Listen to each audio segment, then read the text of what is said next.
Fala, senhores! Thiago Rodrigues aqui e a gente vai à FUVEST de 2022, a segunda fase dela. Vem comigo! As afirmações a seguir baseiam-se na descrição da CETESB, Companhia Ambiental do Estado de São Paulo. Afirmação 1. O dióxido de enxofre é liberado para a atmosfera por gases vulcânicos e fontes antropogênicas, ou seja, do homem, principalmente atividades industriais que processam materiais contendo enxofre, como termoelétricas, fabricação de fertilizantes, fundição de alumínio e aço, produção de ácido sulfúrico e papel. Afirmação 2. O dióxido de carbono é um gás incolor com forte odor pungente. É muito irritante quando em contato com superfícies úmidas, pois se transforma em trióxido de enxofre e passa rapidamente a ácido sulfúrico, H2SO4. Vamos à letra A, então. Represente a estrutura de Lewis do dióxido de enxofre. Primeiro, quem é o dióxido de enxofre? Tenho aqui dióxido, então quer dizer que eu tenho dois oxigênios de enxofre.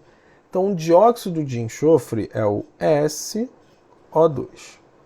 Já está ali, mas eu quis pegar pelo nome para a gente verificar, tá? É bom sempre verificar isso. Então, SO2. A distribuição do oxigênio está aqui. Eu tenho 2S2, 2P4, sendo a camada de valência dele, e do enxofre 3S2, 3P4. Eles estão na mesma família, então ambos terminam com 6 elétrons. Tá? A gente vê aqui, 2S2, 2P4, 2 mais 4, 6. Então, olha só, como é que fica a estrutura de Lewis? O enxofre está em menor quantidade. Geralmente, quem está em menor quantidade é o átomo central. Então, ó, vou pegar aqui, ó, enxofre, botar os seus 6 elétrons aqui, de camada de valência, tá? Vou pegar o oxigênio, seus 6 aqui também. Vou fazer a ligação aqui, ó. Uma ligação covalente, duas aqui. Então, eu tenho uma ligação dupla aqui, ok? Fazendo essa ligação dupla, ambos chegam a 8 elétrons na camada de valência. Pela teoria do octeto, ambos estão estáveis. Só que o oxigênio é muito eletronegativo e o enxofre tem 2 pares de elétrons livres. Então, tenho outro oxigênio aqui. Tenho seus 6 elétrons aqui. E o que acontece? Esse cara precisa se estabilizar. Ele se estabiliza com um par de elétrons. Aí entra duas formas de a gente pensar. Eu posso ter dois tipos de ligação covalente aqui. A primeira é a dupla. Vou mostrar aqui, ó. Eu tenho isso daqui. Uma ligação dupla. Chegou a 8, só que esse enxofre aqui passou a ter 10. Vou pegar aqui. Vou repetir aqui pra gente. Só para não perder tanto tempo, tranquilo? Eu vou apagar aqui. Eu tenho a dupla, mas eu também tenho a chamada covalente coordenada, onde esse par de elétrons aqui, ele é, vamos dizer, emprestado ao oxigênio. Eu costumo dizer que é como se fosse rotear o Wi-Fi. Você, quando vai rotear o Wi-Fi para alguém, do seu celular, por exemplo, você continua com a sua internet, mas alguém está usando também.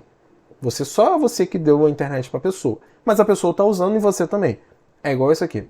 Tá? Não é igual compartilhar. Tipo, você compartilha e ele também, os dois ficam com todo mundo. Beleza. Não, aqui não. Você está doando, mas não está pegando nada em troca. Mas é uma ligação. Nesse caso, todo mundo fica com 8 bonitinho. Então eu tenho essas duas formas de pensar aqui. Qual que está certo? Ambas. No ensino médio é mais comum a coordenada, tá? Vou até botar aqui. A ligação covalente coordenada. É mais comum ter no ensino médio isso aqui. Mas essa daqui não está errada também. A nível superior ela é mais comum, por conta da expansão do octeto. Aqui ocorre a expansão do octeto, tá? Então, assim, o enxofre, como é um átomo relativamente grande, ele passa a ter mais de 8 elétrons ali. Geralmente acontece com ele, com fósforo, etc.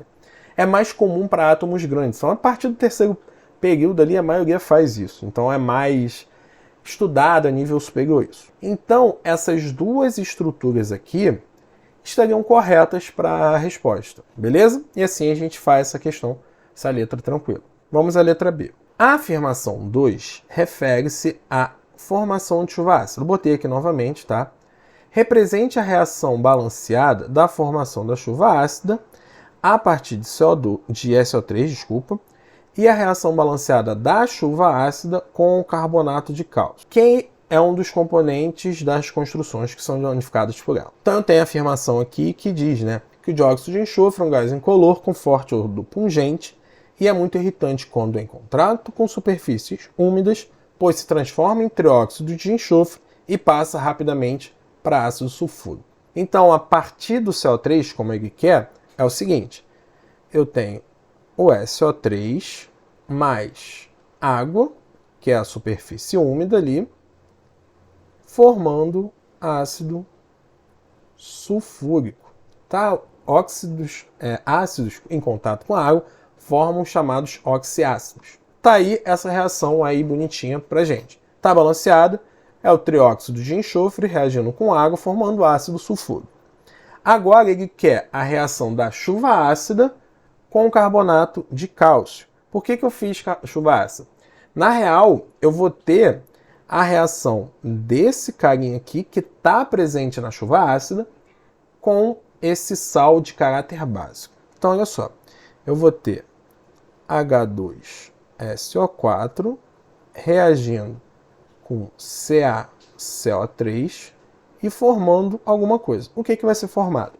É uma reação de dupla troca. Eu tenho um ácido e eu tenho um sal de caráter básico. Por quê? Esse carinha aqui, o cálcio, vem de uma base forte e o CO3 vem de um ácido fraco, moderado. Então, caráter básico. Beleza? O que vai formar? Vamos fazer a dupla troca normal.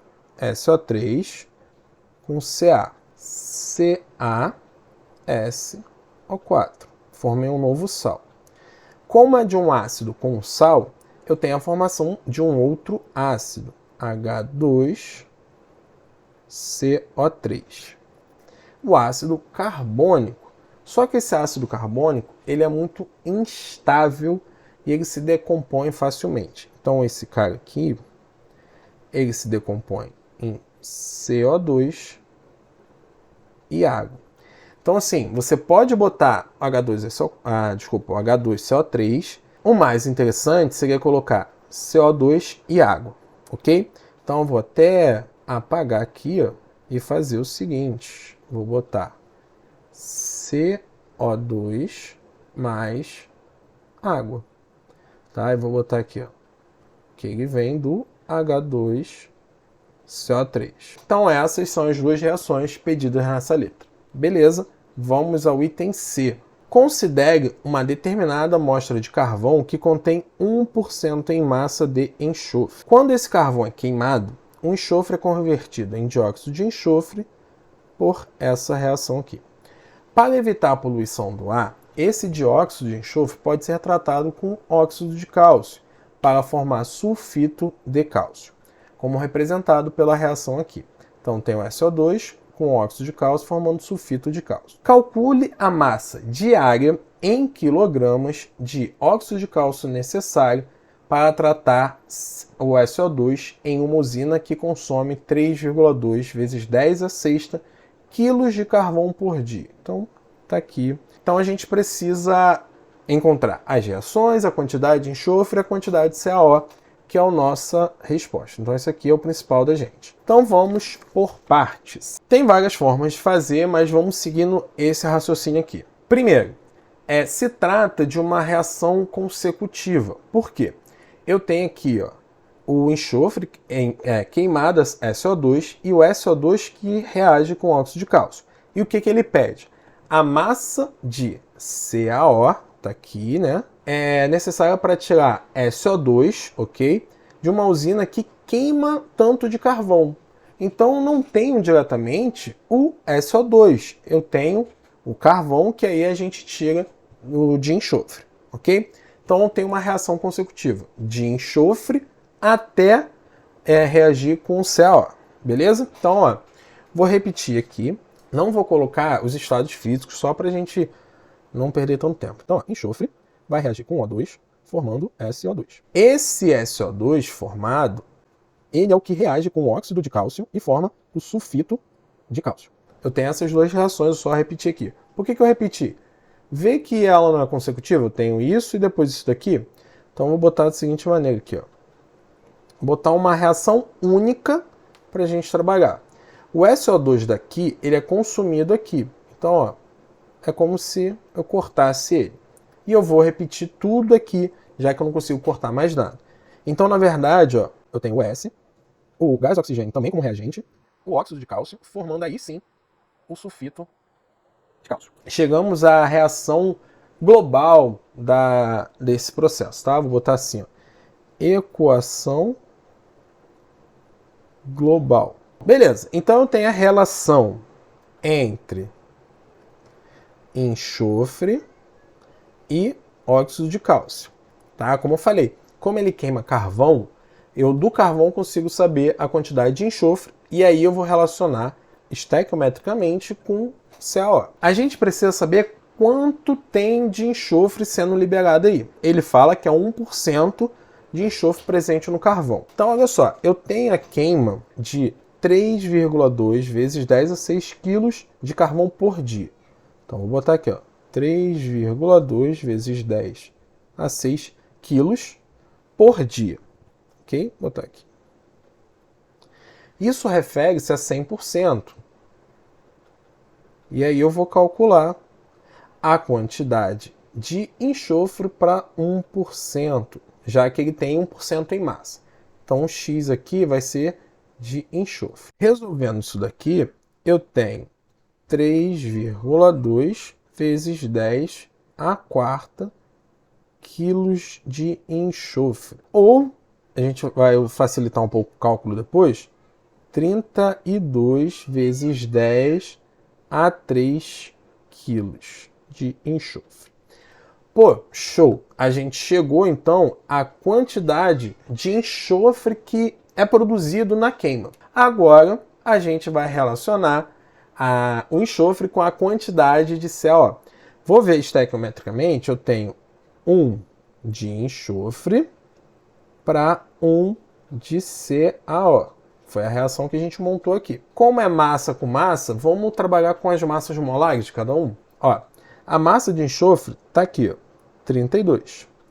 Então eu tenho 32 gramas, reage com a massa do CaO, 40 gramas, e o oxigênio está ali, ó, 16. A gente chega a 56 gramas por mol. 32 tá para 56 gramas. Ok até aqui, senhores? Pegaram a visão aí? Então, quanto que a gente tem de enxofre na reação de fato? 32 vezes 10 a 3 quilos. Como a gente está trabalhando grama e grama aqui, então se eu botar quilo, eu vou ter quilo aqui também. Uma quantidade Y de quilos de CaO. Vou resolver aqui. Por que eu botei, então, que eu falei, vai facilitar o cálculo? Vou cortar aqui, simplificar, beleza? Fica um aqui e um aqui. Facilitou um pouquinho o cálculo para a gente, que agora é só multiplicar. Então, o Y é 56 vezes 10 a 3 quilos. Ou, mais corretamente, 5,6 vezes 10 a quarta quilos de CaO. E aí, matamos a questão. Essa é a resposta que ele quer. Então, ó, calcule a massa diária em quilos de CaO. Tá aqui. E assim a gente matou todas as letras dessa questão. Se curtiu, dá aquele like para ajudar a gente aí. Valeu!